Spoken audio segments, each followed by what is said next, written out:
titled How to Understand Nonverbal Cues in Relationships. Opening scene. Warm, relatable visuals. A couple laughing on a couch, friends talking at a coffee shop, a tense conversation between partners. Narrator voiceover. Think about the last meaningful conversation you had. What do you remember most? The words spoken, or the feeling behind them? The sigh, the averted gaze, the genuine smile that reached their eyes. Host appears on screen, friendly and direct.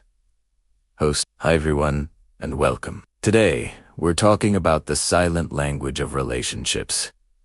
Nonverbal communication. It's not about becoming a mind reader, but about becoming a better, more empathetic partner, friend, and family member. Studies suggest over 70% of communication is nonverbal. So, let's learn to listen with our eyes.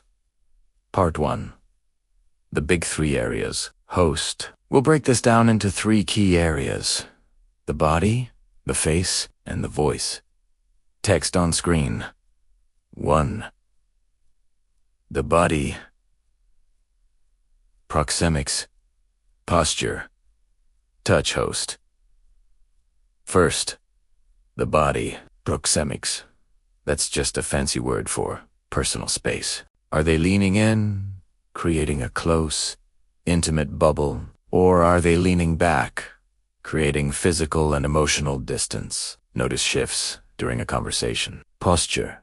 Are their arms crossed? This can signal defensiveness, discomfort, or a need to self-protect. Are their shoulders slumped? That might indicate sadness or disengagement. An open posture, facing you directly, generally shows openness and interest. Touch. A gentle hand on the shoulder, a playful nudge, or withdrawing from expected touch speaks volumes. Is the touch warm and inviting, or stiff and obligatory? Context is everything. Visual. Side-by-side clips showing open versus closed posture. Leaning in versus pulling away.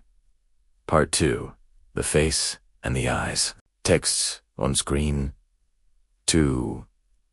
The face and eyes. Micro-expressions. Eye contact. Hosts. The face is the most expressive, but also the most controlled. We're looking for congruence. The eyes. Are they making eye contact? Sustained, gentle eye contact shows connection and attentiveness. Frequent dotting away can mean nervousness, distraction, or discomfort. A complete lack of eye contact is a big flag. The smile and more. A genuine Duchenne smile crinkles the eyes. A polite smile often only involves the mouth. Watch for brief micro-expressions. Flash of anger. A flicker of fear that might contradict what's being said. Do their words say "I'm fine," but their face shows a tense jaw or sad eyes? Visual. Example of a genuine versus a tense smile. Quick, labeled examples of micro-expressions. Part 3. The voice. Text on screen. 3. The voice. Paralanguage. Host. This is called paralanguage. How something is said, not what is said. Tone. Is it warm and soft, or flat and cold? Pace. Are they speaking quickly, excited, or anxious, or very slowly? Choosing words carefully, possibly upset. Volume. A sudden drop to a whisper or an increase in volume carries emotional weight. Pauses. Silence isn't just empty space. A thoughtful pause is different from a heavy, loaded silence. Audio example. The same sentence. That's really great, said with genuine enthusiasm, sarcasm, and flat effect. Part 4. The golden rule. Context in clusters. Host. Here's the most important part. Never isolate one cue. Someone crossing their arms might just be cold. Someone looking away might be gathering their thoughts. Text on screen. Look for clusters and consider context. Host. Look for clusters of signals. Crossed arms, closed posture, plus averted gaze eyes, plus short answers. Voice equals a much clearer picture of withdrawal or discomfort than any single cue. And always consider context.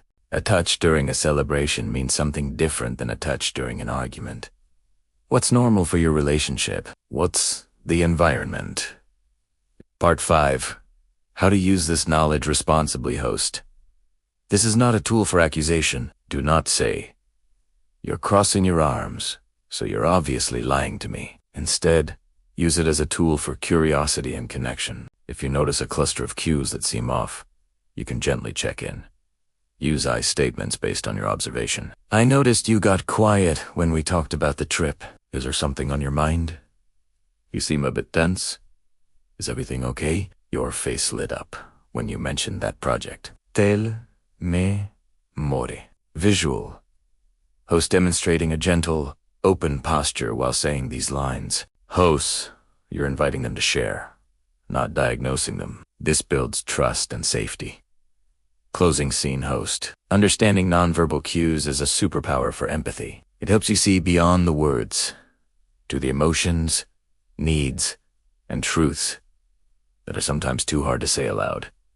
Start by simply noticing, watch, listen, and feel the full picture of communication. Final text on screen. Your challenge this week. In a conversation with someone you care about, pause the mental script. Truly observe, listen to their tone, watch their posture. Then respond to the feeling you perceive, not just the words. Narrator, voiceover, because the strongest relationships are built not just on hearing, but on truly understanding. Like, subscribe, and follow for more English vocabulary videos. Make it American or British style. Do you want me to do that next? Like, subscribe to Bellic on our channel to watch more such videos.